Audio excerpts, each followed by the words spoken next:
Hey guys, it's your boy Kishiwishi, and today we're gonna talk about or have a conversation about the current landscape of the gaming industry and just industries in general, and how much us as gamers genuinely, locurcantologically, all of the brain rot words that I just unkified because nobody says that shit anymore.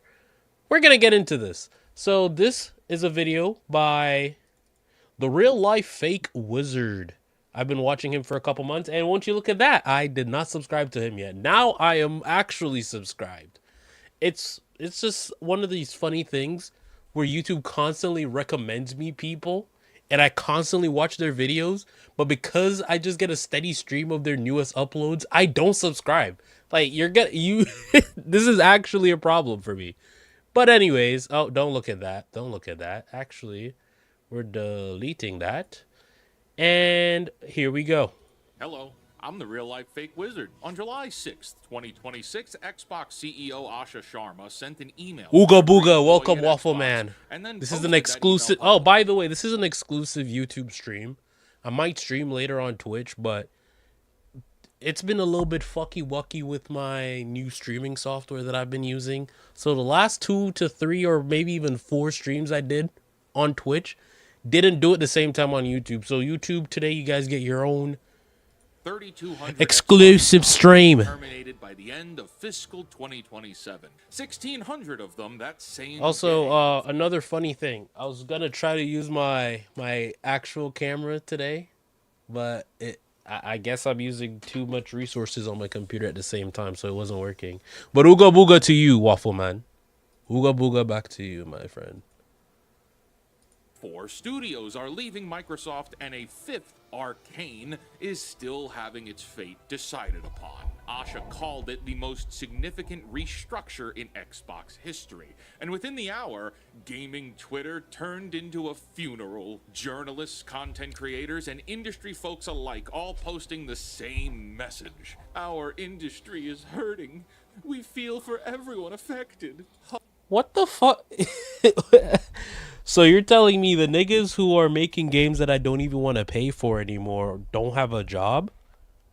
Yeah, become a hardworking nigga like us now. Nigga, you're doing such a bad job at making the damn games to begin with. Like, come Your on now, bro. developers. But the gamers, the actual gamers, oh, they don't care. Yeah. Gamers are entirely apathetic to these layoffs. And before you sprint to the comments, no, I'm not celebrating anyone losing a job, and neither are you. What I'm saying is, Yeah, like it's sad that they're losing their jobs, but bro, you weren't making anything good for like the last 5 years. If I clock into work and I don't do a good job for 5 years straight, I don't even think I'd have made it to a year. So the audience delivered its verdict on the games industry years before Sharma delivered hers. And it delivered it the only way customers ever truly deliver verdicts: at the register. Picture a restaurant with an empty dining room holding a candlelight vigil for its laid off waiters out on the sidewalk while blaming the neighborhood for not eating there, despite the place giving everyone food poisoning. You cannot guilt an apathetic customer into buying your crap. damn, that's so real Okay, though. so we should start with the numbers as a baseline here. The estimates through April 2026 claim that the Xbox Series X and S have sold roughly 35 million units.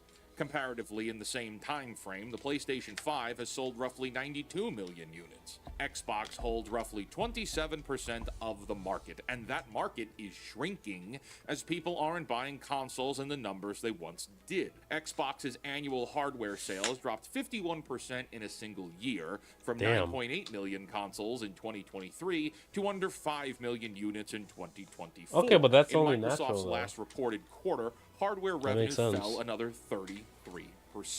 And Microsoft stopped publishing its own console numbers back in 2023, which tells you how proud they are of them. Sharma put the actual numbers on the record herself in that July 6th memo. Quote, in a typical year, we lost 64 cents for every dollar we invested. That is massive. Whoa. 64 cents for every dollar. That's 36. You, so 64%. Just say that. We lose. Like, why the fuck would you word it so convolutedly? Like, for every dollar I spent, we lost 64 cents. Just say you lost 64% of the money is gone. Like, fuck these niggas, bro. And it's a massive indictment on the industry shills who've been saying Xbox is healthy for all these years. She For also 64% of the investment's gone. That 3 sucks. to 10 times lower than comparable platform and publishing businesses.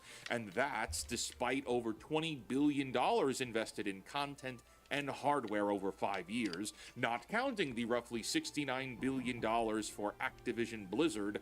Annual revenue went down by nearly $500 million. So when the layoff news dropped and the audience just shrugged, can you say you're surprised at all? Oh, well, The I'm customers laughing, have been but fleeing it's this kind of platform. sad. Brand loyalty, and not just for Xbox here, is entirely depleted in gaming. Gamers at scale no longer have the brand loyalty as they once did in the 2000s. That's so true. Any layoffs Especially in the isn't pause, really fast, really quick. The console wars and brand loyalty of the early 2000s or the 90s needs to be studied. Bro, you would damn near get called a freaking monkey or the hard R if you had a Sega Genesis when everybody else around you has a Nintendo. Like, that's how it was in the 90s, I'm assuming, because, you know, I'm not a millennial. I'm not that old. I'm unk status, but I'm not grunk status. I'm only 24. Calm down. 35-year-olds, that's hitting grandpa status, right, guys? I'll see y'all in 10 years. But in the early 2000s, it was, bro, Xbox versus PlayStation. Like, yes, it was more political when it came to the early 2000s or the 2000s to the 2010s. But back in the 90s, I swear to God, the amount of stuff I've heard, like, Sega does what Nintendo don't. Like, bro, that is a diss. Like, that's back when marketing was literally two companies basically just doing a diss track to each other. Or like the Nintendo, the one with Reggie, I forgot. I'll probably play it for the YouTube audience, the YouTube video. Sorry. This is a live stream. Invoice of terrible results finally paying off. And so that gives us a foundation, right? Xbox has been in free fall, burning through cash, customers jumping ship, and that brings us to why. Why is Xbox in the position it's in?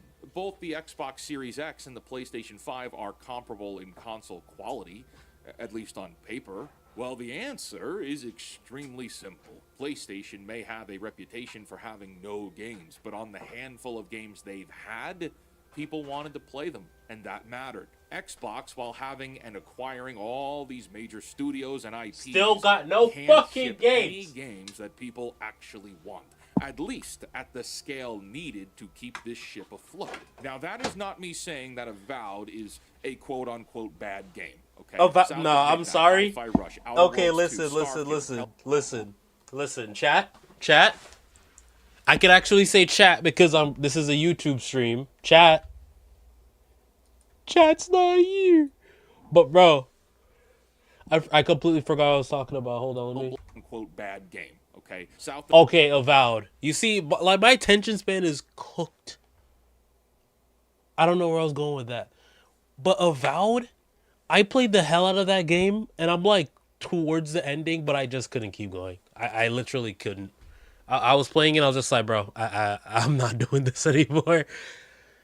I can't even tell you all the stuff from the game. Like, it was kind of boring. Like, I know the mushrooms and stuff and, like, the blight. Like, the game is very forgettable. Midnight, Hi-Fi Rush, Outer Worlds 2. Hi-Fi Rush is Hellblade 2, one of my Gears favorite 5, Gears Xbox Tactics, Bethesda Halo Softworks Infinite. games. This discussion does not require us to determine if each of these games is good or bad. Rather, we can confirm that despite whether Xbox games over the last 15 or so years were good or bad, it did not matter. because they were games nobody wanted. And I think that's a whole lot worse. In mid-June 2026, Windows Central's Jez Corden published a report from inside Xbox's finances, and one sentence in it matters more than the rest. Games like Avowed, Keeper, Kiln, South of Midnight, Hellblade 2, Forza Motorsport, and The Outer Worlds 2, quote, didn't come within range of expectations set by Microsoft's spreadsheets. And they missed on both measures, raw sales on external platforms and Game Pass engagement and retention. Even the audience that could play these games for functionally free didn't stick around. Add the partner titles to Damn, I literally have Game Pass, by the way, and I'm still subscribed to Game Pass. The market inspected, considered, well, it's just and like, declined to engage in. Other than Forza, which I already got bored of, there's nothing really else there for me. Normie gamer is not actively Sorry if I'm making a bunch of noises. Okay, and let me break that down. Most gamers play games. Period. That's it. They'll see trailers and they'll see tweets every now and then, but they mostly just spend their time going to work and then coming home and playing games. And this is the majority of people. That's not to say they're actively uninformed. They're not. But rather that they just don't care as much. Controversy, even what we're doing right now, what we're talking about and discussing, is deeper than the average normie gamer might follow. For example, a normie might have heard that the Perfect Dark Xbox game got canceled, but the trivia of knowing that the trailer Xbox premiered at the June 2024 showcase was a fake trailer is something that is unlikely for normie gamers to know. This is extremely important. What? I did not know that. Two sources of information. Am I a normie now, which guys? They base their purchasing habits upon a trailer and a group chat. What are my friends playing? Oh, Call of Duty, Fortnite, GTA, Elden Ring, Battlefield. These games spread through the normal population by word of mouth and lobby invites from one friend telling another, dude, you have to play this game, which is a massive indictment on Xbox because no exclusive this entire generation ever became that game that everyone raced home to play. Xbox has failed to win the regular gaming audience. Oh, what the fuck? I didn't even know you could do that for YouTube. But Halo Infinite, I swear to God, it did not do shit. Like, I played it a couple times, maybe. I played the Master Chief Collection, but that's like from over 10 years ago. Bottom line is, Xbox hasn't been doing shit. They acquired all these studios. They've been... I was going to say they've been doing what fucking Bill Gates does by just buying up a bunch of companies, but Xbox, Microsoft, it's literally all Bill Gates, even though I don't even think Bill Gates is still the CEO of Microsoft. And I don't care. I generally don't care. Like, that nigga makes my entire life savings in 1 second. Like, who fucking cares? Oh no, the billionaire is not making $1 billion this year. He's only making just shy of $1 billion. And you can't tell me that gamers aren't spending money anymore because the industry posted its largest year in history in 2025. $195.6 billion in And how much you want to bet majority of that is Fortnite skins? As per Matthew Ball's report, Battlefield 6 sold 7 million copies in 3 days. Gamers are buying constantly, enthusiastically. I have not touched Battlefield 6 in like 8 months.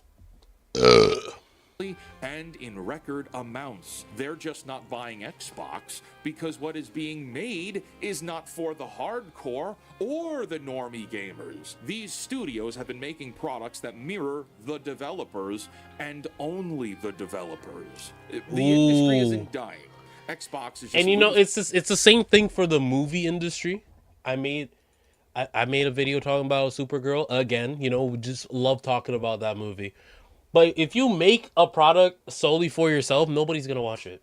Like, if I, Kashawn, decided, you know what, I'm gonna go out of my way and make a movie about something that I like from my perspective without trying to appeal to anyone whatsoever but myself, nigga, might as well just, okay, I'm done making this project. I'm gonna watch it in my room, beat my shit because of how good I was at making that film, and then go to sleep.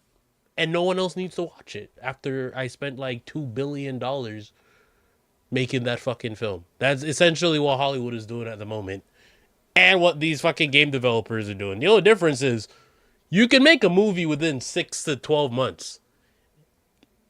You're putting a lot more time and effort into these fucking games, and they're shit, and no one buys them. I would be more upset if I made a game and no one played it, and I spent a bunch of money and a bunch of time making that game, versus making a film and nobody watching it. Because, oh, I'll sell it on DVD.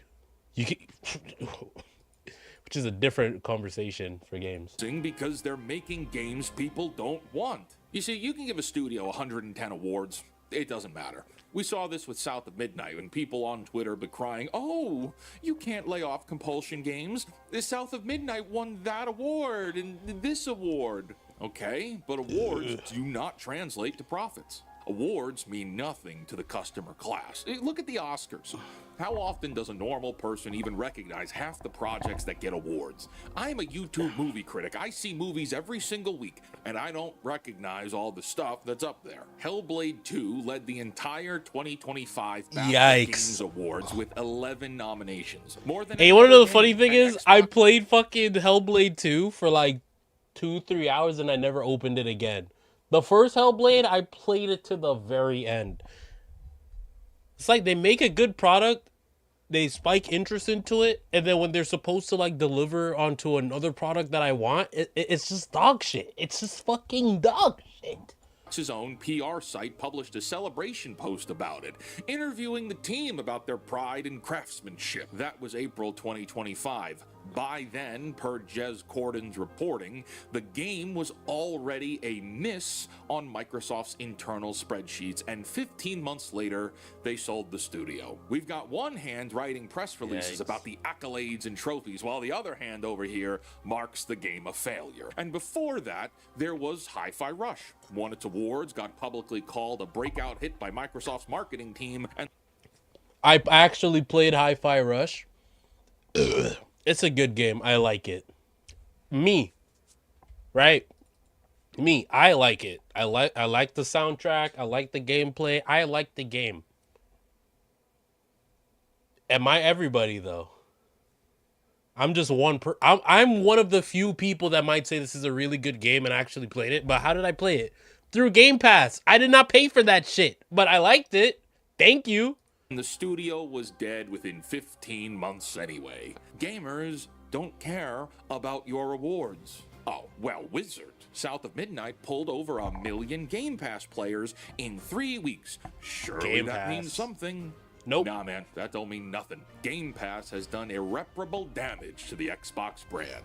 When a first-party game launches day one on Game Pass, subscribers don't buy it. At most, they just play it. Microsoft books Game Pass as its own profit and loss center, and the retail money those subscribers would have paid if they bought the game never gets credited to the studio that made the game. And that calculation of tracking quote-unquote players is that a subscriber installs the game against a subscriber base north of 30 million. A million players means roughly 1 in 30 of them could be bothered to boot up a game that cost them $0 additional beyond their active subscription. The other 29 million people looked at South of Midnight, shrugged, and played something else. And per Corden's reporting, that game missed Microsoft's expectations on engagement. I played and South of retention Midnight too. anyway. I could not finish Meaning, it. even And the funny million thing people is, who showed up the day that I was playing the South of Midnight was also the same day. I'm pretty sure it was a year ago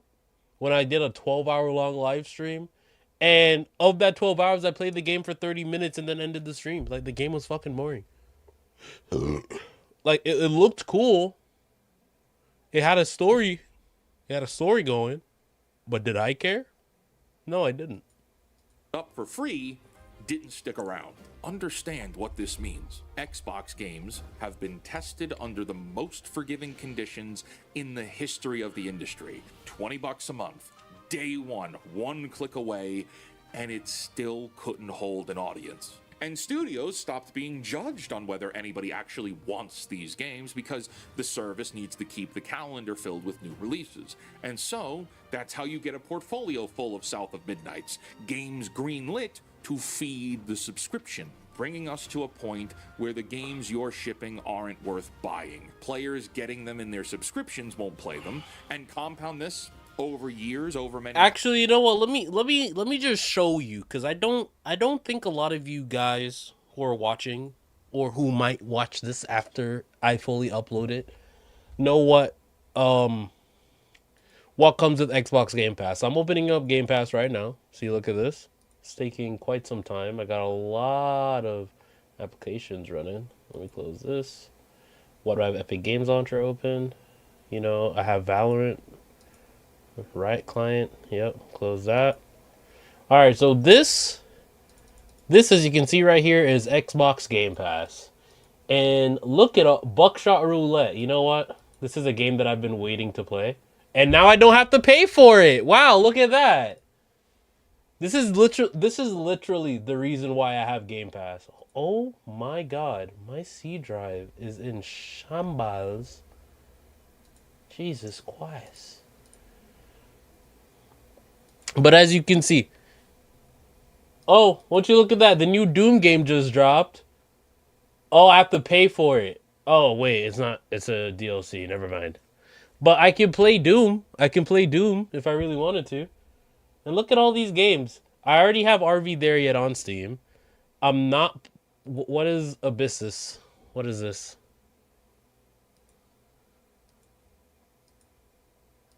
Okay, look, this is a 4-player roguelike game, but I don't know if I can get. Oh, two friends already play this. Hold on. I could probably get this going. But you see, it's very slim pickings. It's very slim pickings. Because Call of Duty Vanguard, that game came out like 2 years ago. I'm not playing that. Winds of Arcana, just the cover alone looks gay. Like, I don't know if I want to touch it. Like, oh, this looks like it could be a cool game. Cool. 2.5D action platformer. Yay, it's just Prince of Persia. The finals. Like, there's nothing here that I really. Oh, I have Luna Abyss. But yeah, Game Pass. You have to be in a specific. You have to be in a very dopamine deficient consumerist mood to download any of these games, because I know you saw I had some weird games installed that, trust me, I've yet to open them.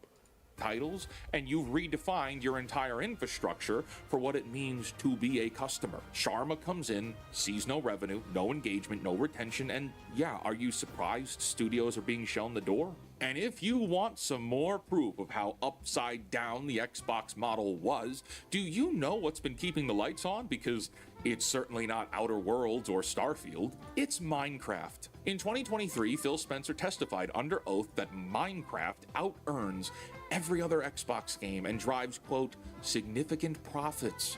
And by his own numbers at the time, Microsoft's 120 million monthly players made up roughly 80% of Xbox's entire first-party audience. And as we find out today, those profits from Minecraft were spent funding the rest of the portfolio, meaning that Minecraft was funding the creation of all the Game Pass slop no one wanted, all while Minecraft content is starved. And so now, my friends, that brings us to the Internet Candlelight Vigil.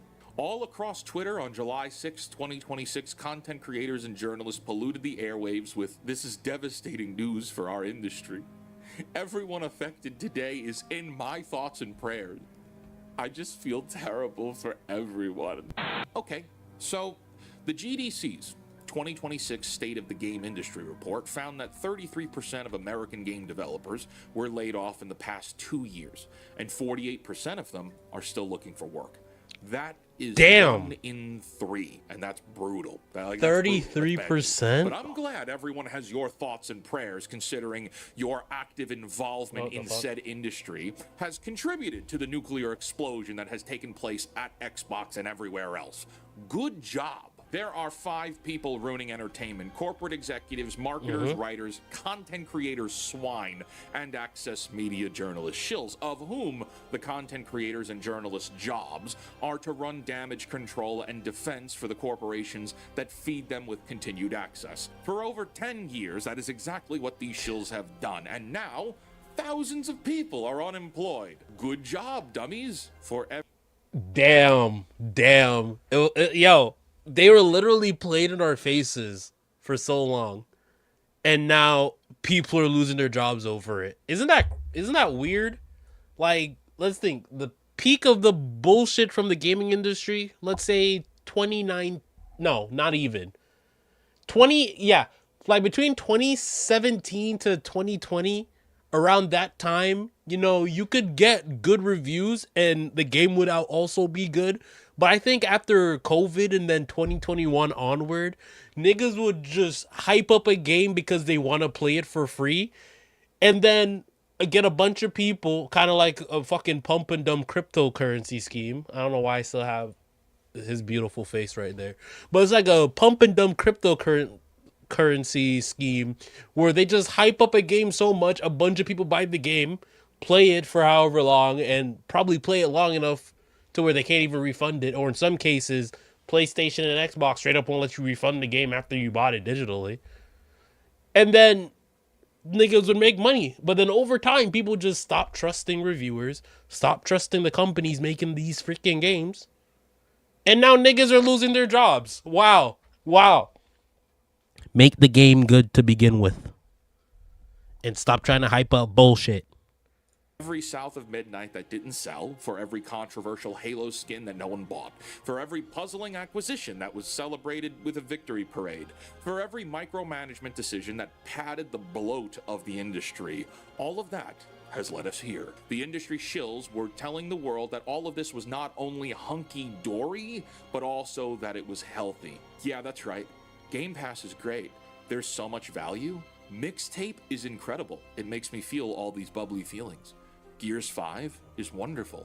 I'm so glad we replaced an extremely hyper-masculine franchise with a female lead and killed the previous male protagonist's son. It makes me feel feelings of joy. Fable taking nearly 10 years to release and removing the morality system for a sticky, morally gray replacement? Oh my gosh, it makes me feel all these feelings. And my feelings matter more than facts, because emotional validation is the only thing that ships on time in this industry. When customers look at what Xbox has to offer and says, there's nothing here that I want to buy, the Access Media's answer to that is to write think pieces about how the audience is toxic, entitled, and review bombing. In all of gaming, not just Xbox here, the only party involved that is ever held to an accountability standard is the customer. A journalist's job is not to boo-hoo on Twitter that people are being... Like, yeah, no, he's not even wrong. Every single time once again, he's specifically talking about the gaming industry, but I think this just applies to all forms of entertainment. If a piece of entertainment goes out into the ether and it doesn't return on investment, they immediately blame the people who they want to invest in the thing to give them the money. Like, nigga, if you make a shitty fucking brownie and I don't want it, you're going to be mad at me because I don't want to eat your shit brownie? Go fuck yourself. Genuinely, which is what's happening right now. They're fucking themselves. Being laid off. Their job was to ask why games weren't selling 5 years ago, to ask where $20 billion is going and why a studio with 1 million players engaged has no revenue. Journalists were supposed I'll tell you this right now, the $20 billion from the gaming industry that's not going into the gaming industry right now, that $20 billion is going towards rent and food and other shit. Like, I would rather be on top of my finances than waste money buying a new game. Like, the gaming industry is making people more financially fucking literate. Or we're just going out to the club drinking because we're sad that the games we want to play are dog shit. It goes both ways. It goes both ways. Questions that make sources a little uncomfortable, because that discomfort, if applied early, is the thing that forces course corrections before there is an explosion of 3,200 pink slips. But they didn't ask questions. They wouldn't, because asking real questions costs access, and access is the whole business model, which means accountability only arrives the only way it ever arrives, on spreadsheets all at once, with no warning to the people at the bottom. Layoffs and consolidation are what a decade of unasked questions looks like when the bill comes due. And that's why Asha Sharma has the job. We now know she was brought in to be a Terminator. She is acting as a fixer, and whether all these efforts will be fruitful in the end, we do not know. But look at what we do know. Her memo admits in her own words that in some parts of Xbox, work passes through as many as 14 layers of management before anything gets decided. 14! Platform teams grew 40% larger this generation, while the player base shrank. Her plan is to have 5 layers max, 3 where possible, 1 accountable owner per decision, vendor spending cut in half, 20% of the workforce gone, and 4 ball and chain unprofitable companies will be shown the door. And there's also a major caveat here that a lot of people aren't taking seriously, or at least are avoiding, because it ruins the shill media's narrative. Compulsion's founder, Guillaume Provost, publicly thanked Sharma and her deputies for, quote, working tirelessly to get his studio its independence, with its games and its IP all in hand. Which means Sharma and her team are at least attempting to create peaceful transitions and lessen casualties, instead of just chopping heads off like we're being led to believe.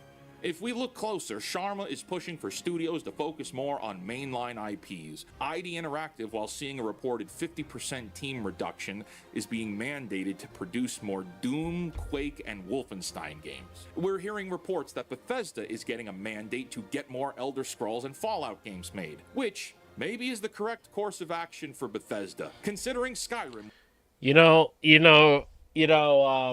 Bethesda. Skyrim came out in 2011.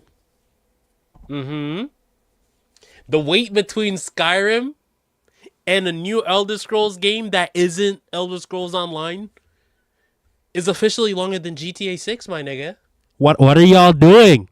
What are you doing? We don't want the massive multiplayer online shit. I played the fuck out of Elder Scrolls Online when it first came out because I was a nerd and I was LARPing to like it. But ultimately, I stopped playing that fucking game because that game just at some point just got so fucking boring. It's not Skyrim Online. It's Elder Scrolls Online. I wanted a game that was Skyrim Online. Fallout 4 came out in 2015. The wait between someone's made a video about this, by the way. The wait between Fallout 4 and a new Fallout game is going to be even longer than the wait between Red Dead Redemption and Red Dead Redemption 2. I'm using these to say like the 2 big hitters of their franchises compared to Rockstar, by the way. Nigga, drop another fucking Elder Scrolls game. I don't want another Fallout game right now. I don't care. You already made Fallout 76 in like 2020. Give us another Elder Scrolls game, and I promise you, you might still go underwater because y'all niggas are shit at making games now. I thank you for Oblivion Remastered. Thank you for Oblivion Remastered. Even though I played that shit for like 5 hours and stopped playing it. But, make a new fucking game. Thank you. Where's Elder Scrolls 6 at? Was released 15 years ago. The Elder Scrolls 6 trailer was over 8 years ago. And Fallout... The trailer came out 8 years ago and there's still nothing else. But we got Starfield. Over 10 years old. I don't see how you can blame the management team that was brought in to clean up this business disaster. Reports say that Gears E-Day cost $400 million to produce, and it's on Game Pass. This game is going... I'm gonna play Gears of War on Game Pass just because I have Game Pass. Like, why am I gonna buy it? I'm not gonna support fucking Microsoft. No, I already got Game Pass. You're already taking $300 away from me this year. So yes, I will be playing Gears of War E-Day on Game Pass because why the fuck? Going to kill the franchise when it doesn't make money back. But that's only because it cost nearly $500 million to make the thing. Yeah. Fable has been in development for nearly 8 years and gone through multiple do-overs. What are the chances of that game being able to break even? The Terminator is doing what the Terminator needs to do, which is to get these teams releasing products on time, on budget, and in profitable conditions. And that takes years to do, but only because corporate cancer management and HRification have been able to run rampant over this company. Gamers don't care about the layoffs, and it's not because gamers are heartless. Gamers just want good games. And as my friend 30NSG says, make a game, sell a game. That's all it needs to be. Make a the game. games that people actually want. Sell a Until game. next time, create, innovate, inspire others to do so as well, and cancel your Disney Plus subscription. I've never paid for Disney Plus, but next video